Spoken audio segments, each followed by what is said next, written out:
What's up, YouTube? What is happening? So, I got a new soap review, our last soap review. Glass Gleam 3.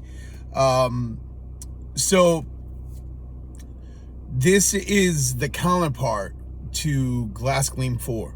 So, if you go and watch a Glass Gleam 4 review, you can see me use it and add it to the bucket.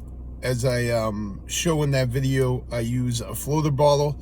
I'm out of Glide right now, so I'm not going to demonstrate it, but same thing. You can go on there, watch that, same exact thing. It's made by Titan Labs, same exact company who makes Glass Gleam 4, and we're going to go right to the bottle as always.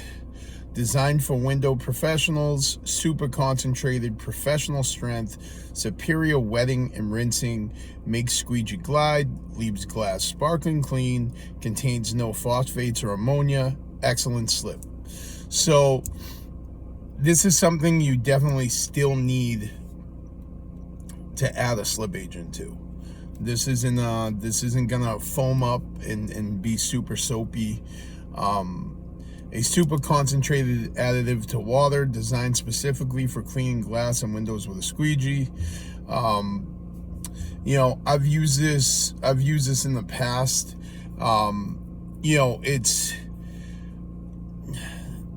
they're like GG4, Glass Gleam 3. They're super classic in the window cleaning industry. Like, they've been around for a very long time. You know, it all comes down to your style of window cleaning. You know, when I first got into window cleaning, you know, everyone was like GG4. So I went out and I got a bottle. You know, obviously I wanted the best results, you know what I mean? You know, especially when you first start, you know, you're only understanding of the trade from what you see from trade professionals online. So, you know, there's not like a window cleaning school you can go to. You don't go get like certified as a window cleaner, you know what I mean? So it's really trial, error, and experience, you know what I mean, that really teaches you. So, you know, when I first, like, I always make a joke, when I first got in the trade, I got the Unger pill, and I added it to my bucket. I had no slip agent, so my squeegee wasn't gliding, and I didn't understand why. Like, I had no idea. I was like, why do I watch these guys on YouTube, and they're doing all this stuff and getting great results, and I'm doing the exact same thing, and like, I'm not getting the same results? Like, I thought there was something wrong with me. Like, I couldn't wrap my head around it because I was so green and so new. You know, so that's why it's important to ask questions. Like, I'll be the first to tell you, you know, I didn't get to where I am alone. You know, it was reaching out to people, talking to other business owners, getting coaching, taking courses, sales courses, marketing courses, reading books, fucking picking up the phone and just calling an entrepreneur and being like, hey dude, I'm new, I don't know what I'm doing, but you know, I'm doing it. Like, is there any pointers? Hey, this is where I'm at in the game, this is where I'm at. And if I seen someone who was, you know, doing better than me, I just reach out to them and be like, hey, how the fuck did you do that? Like, I'm doing what you're doing, how did you get there? And I would just listen, and I would just continue to grow, and, you know, not allow my ego to get in the way. You know, that's one of the biggest mistakes that an entrepreneur can make, is you can't tell me nothing. You know, once you stop learning, you stop growing. Like, that's the key to anything. I don't give a fuck what you do in life. if you are too smart, or you've reached a place where you can't be taught, if you can't be taught, you're done. You know, I recently, like the last couple months, I reconnected with an old friend that I've known like for years and years and years. And, you know, we kind of reconnected and started talking. We hung out a few times, and, you know, his mindset was still in the exact same place where we left off. You know, I was like completely different person. He's still cycling the same information that he had, you know, 20 years ago. And as I tried to introduce like new ideas, new topics, new everything, you know what I mean? He would like fight against it. Like, no, I don't know nothing about that. I'm like, well, like, let's get you to know about that. And he just didn't want to take in new information. And when you get to a place like that where you can't learn anything new, you can't talk about new ideas, you can't force your mind to expand, then you're fucking stuck. You're stuck. It's almost like being in a time capsule. Like, you will not allow yourself to expand and to grow and to evolve. And, you know, that's a scary place to be. And, you know, I finally had to like put some separation between us, because I was like, I can't be around someone like that. That's a scary place to be. And, you know, I love him, like, it's my boy, but it's like, dude, you don't want to grow, you don't want to evolve. I'm not about to shrink my mindset down to where you're at so that you feel comfortable in our conversations. Like, if I can't help you grow and you're not going to help me grow, there's nothing. You know what I mean? And you know, when I encounter these people, you know, it takes me about 5 minutes to know where someone is in life. Like, I don't give a shit what they tell me, you know, what I see. Like, I see through all that shit, like, immediately. It's just a quick, like, 5-minute conversation. I can tell where someone's mindset is real quick. And especially when they refuse to learn anything new and to expand their minds. And, you know, it's no different in the business world. If you're going to get into the business, I've talked to so many entrepreneurs who are like, you know, when technologies come out and things of that nature come out, they refuse to, they refuse to, you know, look at anything other than what they do and what they've been doing. And that's their comfort zone, and that's where they want to stay. And I understand that, because that's typically what our brains do. Our brains will do that to like protect us from being uncomfortable and being put in a place where we're not the master of our craft. When you enter into a new space where you're not knowledgeable, you feel dumb, you feel new, you feel out of your element. And a lot of guys don't like that, so they'll stay in their comfort zone and they won't allow themselves to, you know, go back to kindergarten and, you know, metaphorically, to go back to kindergarten and learn something new. And you know, it's no different whether you're using tools. You know, there's guys who are just like, this is what I use. I've used everything. I've used absolutely everything.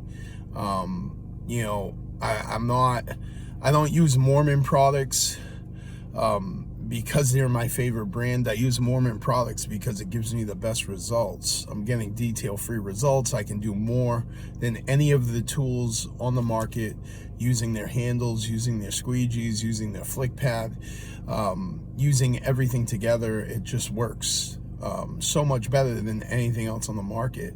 And when I hear guys in the industry who are like, it's like, you're a window cleaner, that's a tool. Like, what do you mean you can't use it, you don't want to use it, or it sucks? It just shows me that they're in their comfort zone, like, and they refuse to step out of what their comfort zone is, and expand. That's literally what it is. It's not a criticism. It's just, if you're an adult and you have any life experience, that's what that is. That's what, anytime anybody refuses to, branch out or expand their mind or expand their skill set or expand anything in their life, it's because they don't want to, because they're not comfortable doing so. And that's fine. You know what I mean? But as somebody who is going to either influence, teach, or anything in that aspect, I think it is your duty to continue to grow. Because if you don't, you can't teach anything. You only know what you know, and that's it. You're limited. You know what I mean? Like, as soon as I became a father, I realized I don't know shit. I was like, I don't know jack shit. I grew up fucking poor and with no like higher education or anything like that. I said, I don't know jack shit. I said, I need to start studying. I need to learn shit. I don't know nothing. How am I going to pass anything on to my kids if I don't know anything? And then it came down to, how am I going to pass anything on to anyone? How am I going to fully become a man? If I know nothing, if I just know what I know. So it became a lifelong journey of knowledge, expanding my mind, understanding things, pushing myself, becoming the student every day. Not the master, the student. And it's no different with anything, especially your business, especially your skill sets, everything. And it's no different here. Glass Gleam 3, it's another tool in the arsenal, specifically for my style of window cleaning, using what I use. It doesn't mesh well. You're not going to get great glide. You're not going to be able to do the things you can do with a more sudded soap. Specifically, if you add it directly to your applicator, you're going to get best results. Your soap's going to last you longer. It's just a more efficient and ergonomic way to clean. This stuff will, give you great glide if you add slip, but you're going to have to use your standard squeegee and applicator with it. If you try to use your flick pad and your liquidator, you're going to get horrible results. And that's why this week I'm going to be making 3 videos on the totality of the 3 different types of soaps, which I really think are going to be beneficial. I've used it. I'm still using them. I've used I used Window Mauler 3 times last week. I like it. I continue to use all the different soaps in different scenarios, and it's really given me the bird's eye view over all of the window cleaning soaps. So I really think, I'm going to be able to bring some value to the window cleaning industry when it comes to soaps. After I make these 3 videos, I think they're going to be a real helpful, tool in your arsenal if you value anything I say and understand how I work and what I'm doing here. I think you're going to find a lot of value in it, and I think it's going to be a resource that you can go back to, and you can just basically ask yourself, hey, based on the tools that I'm using, the job that I'm doing, is this soap going to be the most useful thing for me today? And GG4 and GG3, when I first got started, that was my residential soap. I'd be like, all right, this is what I use for houses. Now that I know what I know, I use what I use, whether it be commercial or residential. But back then I was so green, I thought this was like the special sauce, oh, here we go, putting a little bit of GG in the bucket. You're gonna shine them up nice. You're gonna get that shine. If you know what you're doing and you can get streak-free results, you're gonna get the same results. the difference between like a Glass Gleam 3 and a Glass Gleam 4 and say like Dawn dish soap is you are going to get less residue. That is a bonus. Specifically, Glass Gleam 4 is made for harder water. So if you like live out in the country like me, and you're using a lot of well water, and the water is harder, it has built-in water softeners in it, so it is going to be generally a little bit better for that type of scenario. But at the end of the day, you can use any water. But that is an extra perk of using GG4. GG3 does not have water softeners in it. They didn't build it that way. This is kind of like the the opposite end of the Titan Labs. You got your GG3 and then your GG4. So this you would just use typically in whatever. But at the end of the day, it comes down to what style of window cleaner are you? Are you a traditional old school guy where you're still using the applicator and you're taking your applicator off, putting the squeegee on, and you're doing techniques like straight pulls and things of that nature? Or are you more of an efficient type cleaner? You want to get in and out as fast as you can. You're looking for perfection. You're looking for detail-free results versus having to put a towel on the end of your pole and detail. That is all stylistic and labor. Do you want to do more work or less work? You know what I mean? That's what it comes down to. And that's how I view it. If I do this style, I'm gonna be moving a lot more, and I'm not gonna get perfect results. On this side, I'm gonna be doing less movement, less cleanup, less detailing. It all comes down to what you want. And I've literally worked side by side with window cleaners who do not work as fast or efficient as me, with or without the same tools. And I think it comes down to working with guys and allowing them to just see your workflow.